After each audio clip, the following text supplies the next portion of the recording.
اس بار کا ماہ مبارک ایسے وقت میں آ رہا ہے کہ جیسا وقت میں اب تک ہم سب کی زندگی میں کبھی ایسے حالات میں ماہ مبارک نہیں آیا تھا۔ ایک پہلو بہت مثبت ہے ان حالات میں ماہ رمضان کے آنے کا، بہت پازیٹیو پہلو ہے، اور وہ یہ ہے کہ سب حیران و پریشان ہیں، سب کے دل ڈرے سہمے گھبرائے ہوئے ہیں، اور بہت سو کے دل تو ٹوٹے ہوئے ہیں۔ بچہ جب پریشان ہوتا ہے تو اپنی ماں کے پاس دوڑ کے آتا ہے۔ ماں کو، بچے کو یقین ہوتا ہے کہ ماں مجھے سہارا دے گی، تسلی دے گی، اور میں ماں کی قدموں سے لپٹ کر اس کی گود میں آ کر ان پریشانیوں سے چھٹکارا پا جاؤں گا، اس پریشانی سے چھٹکارا پا جاؤں گا۔ اسی وجہ سے یہ عاجز عرض کر رہا ہے، بس اس مرتبہ کا رمضان مبارک میں بھی ایسا گزار لوں، اور آپ سب بھی، کہ ہم میں سے کسی نے ایسا رمضان اب تک نہ گزارا۔ اسی گزارش اور دعا کے لیے حاضر ہوا ہوں۔ اللہ کے واسطے آپ میرے لیے یہ دعا کر دیں کہ اس بار کا ماہ رمضان میں ایسا گزار سکوں جیسا اب تک میں نے کبھی نہیں گزارا۔ آپ جانتے ہیں اور آپ جانتی ہیں کہ یہ مہینہ رحمت کا، مغفرت کا، اور جہنم سے، عذاب سے آزادی کا مہینہ ہے۔ آپ یہ بھی جانتے ہیں اور جانتی ہیں کہ یہ مہینہ توبہ کا مہینہ ہے، معافی مانگنے کا مہینہ ہے،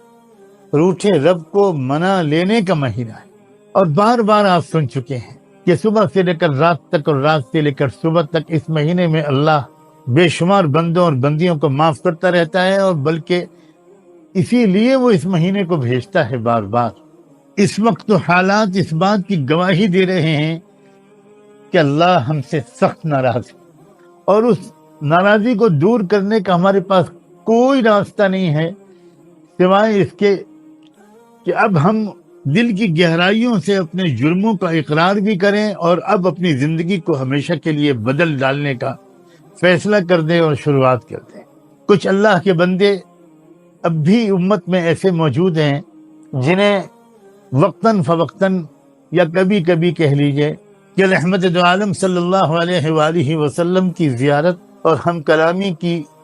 دولت نصیب ہو جاتی ہے۔ ایسے ہی ایک بندے کو حال ہی میں 2 بار رحمت دو عالم صلی اللہ علیہ وآلہ وسلم کا دیدار اور کچھ ارشادات سننے کا شرف حاصل ہوا۔ میری زبان لڑکھڑا رہی ہے ان باتوں کو نقل کرتے ہوئے جو ان دونوں موقعوں پر اللہ کے رسول صلی اللہ علیہ وآلہ وسلم نے اپنے اس امتی سے ارشاد فرمائی، لیکن امانت کے طور پر آپ تک پہنچانے کی کوشش کرتا ہوں، اور اللہ کرے سچے دل سے میں سب سے زیادہ اپنے آپ کو ہی اس کی وجہ اور مخاطب سمجھ سکوں، کسی ریاکاری کے بغیر۔ ایک بار کی زیارت کے موقع پر اللہ کے پاک رسول صلی اللہ علیہ وآلہ وسلم نے ارشاد فرمایا کہ میری امت نے میرے دین کو ڈھا دیا، میری امت نے میرے دین کو ڈھا دیا۔ بہت مغموم شکل میں نظر آیا آپ، اور ایک ایسے مکان میں نظر آئے جس کی چھت گر چکی تھی، اور اس موقع پر آپ نے یہ جملہ ارشاد فرمایا بڑے غم کے ساتھ اس بندے سے کہ میری امت نے میرے دین کو ڈھا دیا۔ اور دوسری بار تھوڑی دن کے بعد پھر زیارت نصیب ہوئی، تو اس بندے کے کہنے کے مطابق رحمت دو عالم صلی اللہ علیہ وآلہ وسلم نے جو جملہ ارشاد فرمایا وہ کچھ اس طرح کا تھا کہ میرے اپنوں نے مجھے چھوڑ دیا، میرے اپنوں نے مجھے چھوڑ دیا، میرے اپنوں نے مجھے چھوڑ دیا۔ کیا دنیا بھر کے حالات کیا اس بات کی دلیل نہیں ہے کہ رب ہم سے راضی نہیں ہے؟ سچے دل سے اللہ کرے کہ یہ اعتراف ہم میں سے ہر ایک کو، اور سب سے زیادہ اس کہنے والے کو نصیب ہو جائے کہ اللہ شاید یہ میری ہی گناہوں کی سزا مل رہی ہے۔ ہر شخص سوچے۔ بس اس رمضان میں مختصر سی بات اس وقت کرنا چاہتا ہوں، اس رمضان میں سب لوگ اپنے رب سے لپٹ جائیں، قدموں پہ پڑ جائیں، منا لیں، راضی کر لیں، راضی کر لیں، راضی کر لیں۔ روزمرہ کے مشوروں کو بہت کم کر دیں۔ میں ان ماؤں سے بھی کہتا ہوں، بیٹیوں سے بھی کہتا ہوں، نوجوانوں سے بھی کہتا ہوں،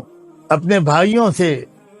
بھی عرض کرتا ہوں، زیادہ سے زیادہ وقت اس رمضان میں اللہ کرے کہ میں اور آپ سب دعا میں، معافی مانگنے میں، توبہ کرنے میں، تلاوت کرنے میں اور درود شریف میں گزاریں۔ جس قسم کی سازشیں اس دجالی دور میں ہو رہی ہیں، جو اصل سبب ہیں،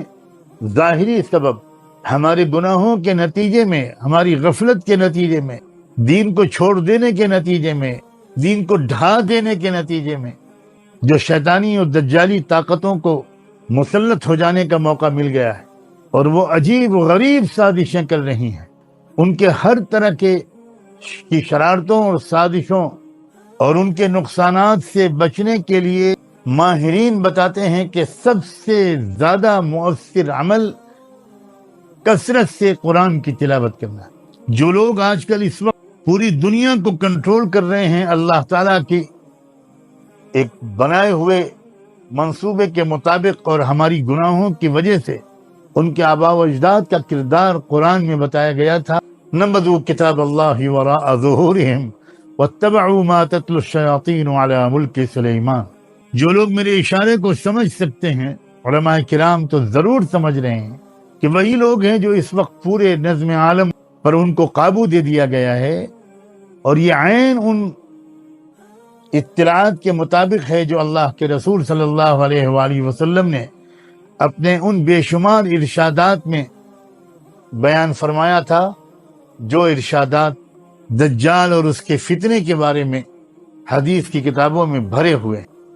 آپ میں سے جو لوگ بہت عرصے سے مجھ طالب علم کی گفتگویں سنتے رہے ہیں یا مضامین پڑھتے رہے ہیں، آپ کو اندازہ ہوگا کہ 20-30 سال سے یہ آج اس کہنے کی کوشش کر رہا ہے کہ یہ عام زمانہ نہیں ہے، یہ آخر الزمان شروع ہو چکا ہے، اور بڑی تیزی کے ساتھ وہ جو واقعات و حوادث دنیا کے مختلف علاقوں میں وقوع پذیر ہو رہے ہیں، یہ وہی واقعات و حوادث ہیں جن کا حدیث فتن میں تذکرہ آیا ہے۔ آپ میں سے جو لوگ پچھلے رمضانوں میں روزانہ ایک پارہ پڑھتے تھے، اللہ کے واسطے اس مرتبہ مقدار بڑھا دیجئے۔ ایک پارہ جو پڑھتے تھے وہ 3 پارہ کر دیں، جو 3 پارہ روز پڑھتے تھے رمضان میں وہ 5 پارے کر دیں، جو 5 پارے پڑھتے تھے وہ 7 پارے کر دیں۔ کوشش کریں کہ زیادہ سے زیادہ قرآن مجید کی تلاوت ہو، اور کلمہ طیبہ لا الہ الا اللہ کی کثرت کریں، خوب پڑھیں اس کو، یقین کے ساتھ، محبت کے جذبات کو اللہ تعالیٰ کے ساتھ جوڑنے کی کوشش کرتے ہوئے جب لا الہ الا اللہ پڑھے تو کبھی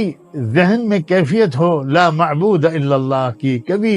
لا محبوب الا اللہ، کبھی لا مرغوب الا اللہ، کبھی لا مقصود الا اللہ۔ ہمیں اعتراف کرنا چاہیے کہ ہم غافل ہو گئے،